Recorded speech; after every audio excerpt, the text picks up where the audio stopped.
अस्सलाम वालेकुम वरहमतुल्लाहि वबरकातुह। क्या आपको मालूम है कि इस्लामिक शरीयत डेली किसी न किसी हाई कोर्ट में डिस्कस हो रहा है और ये हमारे लिए ख़तरनाक भी है। ख़तरनाक इस सेंस में कि वहाँ जो रूलिंग बन जाएगी, वहाँ पे जो चीज़ें एक बार जजमेंट में आ जाएगी, फिर आने वाले जनरेशन के लिए वो बाउंड होगा और धीरे धीरे आपकी जो अपनी शरीयत, जो आप अंडरस्टैंड कर रहे हैं, जो आप सोच रहे हैं, वो इंडिया के कानून में वो बदल चुका होगा। इसलिए ज़रूरी है कि आप खुद से पढ़ें।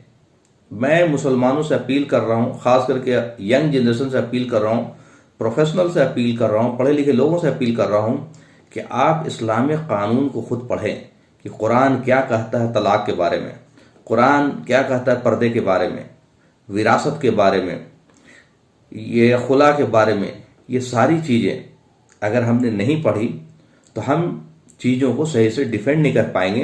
अगर हमें मालूम होगा कुरान में और सुन्नत में क्या लिखा हुआ है तो हम अपने लोगों को सजेस्ट भी कर पाएंगे, उनसे डिस्कस भी कर पाएंगे, उनसे डिमांड भी कर पाएंगे कि आप इसके बारे में बोलिए।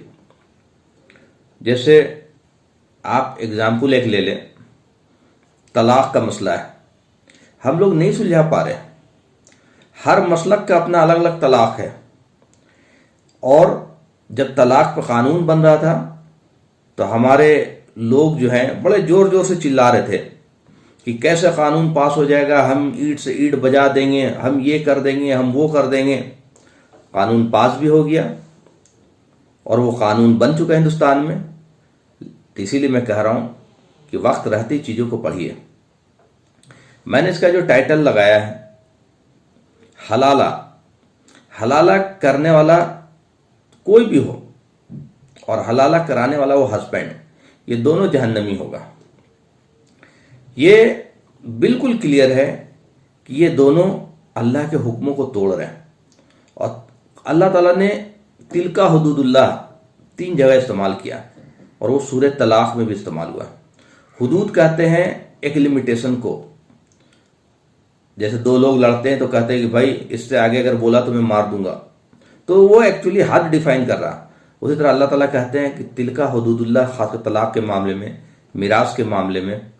तो मतलब जिसने भी तलाक में गड़बड़ी की या तलाक के प्रोसेस को बिगाड़ा या तलाक के तरीका को बिगाड़ा, उसके लिए ठिकाना जहन्नम होगा। तो हलाला करने वाला और हलाला पे मजबूर करने वाला वो शौहर दोनों जहन्नमी होगा। इसको कोई नहीं बचा सकता, क्योंकि हलाला का कोई कंसेप्ट ना कुरान में है न सीरत में। मैं इसीलिए कह रहा हूं कि आप पढ़ें तलाक को, सूरह तलाक को पढ़ें और शुरू के 2 आयतें आप पढ़ें, आपको बिल्कुल क्रिस्टल क्लियर हो जाएगा अल्लाह के जो हुक्म है कुरान में। मतलब अल्लाह ताला ने क्या एक पूरी आयत नाजिल कर दी, सूरह नाजिल कर दी, सूरह तलाक, और उसके बाद भी तलाक में कोई एम्बिगिटी रह जाएगा। तो ये हम सोचते हैं तो ये सबसे बड़ी जाहिलियत है। तो ये हर मुसलमान को सूरह तलाक पढ़ना चाहिए और उसके बाद सूरह बकरा में भी जो आयतें उनसे पढ़े। ये दोनों कंट्राडिक्ट नहीं करेंगे, अल्लाह का कोई कलाम एक दूसरे को कंट्राडिक्ट नहीं करता। तो आप देखेंगे कि आपको तलाक की चीज़ें बिल्कुल क्रिस्टल वाज़ेह हो जाएगी, क्रिस्टल वाज़ेह हो जाएगी। क्योंकि तलाक में जो 2 चीज़ों को छुपाया गया ना, तलाक मर्रतान, मर्रा कहते हैं बार को, तो तलाक सिर्फ 2 बार है। तो इसका मतलब 2 बार तलाक जब होगा तभी आपको रुजू और दोबारा निकाह करने का राइट होगा। अगर आप तीसरी बार तलाक दे देंगे तो ना रुजू कर सकते हैं और ना दोबारा निकाह कर सकते हैं। तो 3 बार से मतलब 3 डिफरेंट इवेंट एक बार में, एक ही तलाक होगा। चाहे आप 1 बार बोले 1000 बार बोले, आपने अगर तलाक बोला तो तलाक हो गया। लेकिन उस पहले तलाक में रुजू का भी राइट है और फिर से निकाह का भी राइट है अपने साबिका शौहर से। पनिशमेंट शौहर को होगी। वो पनिशमेंट क्या है? नया मेहर देना पड़ेगा और नया निकाह होगा। ये है पनिशमेंट, फाइनेंशियल पनिशमेंट है कि आपको जब 5 लाख 10 लाख देना पड़े ना शादी करने के लिए तो होश ठिकाने आ जाएंगे। तो ये 2 बार, अगर 1 बार आपने रुजू कर लिया या फिर से निकाह ले लिया, दूसरी बार भी अगर आपने तलाक दिया, रुजू हो गया या निकाह हो गया, अगर तीसरी बार, जबकि ये होगा नहीं, प्रैक्टिकल बात है कि बार बार ये थोड़ी करता रहेगा। तीसरी बार अगर तलाक दे दिया तो न निकाह कर सकता है न रुजू कर सकता है, उसको किसी और से ही निकाह करना है।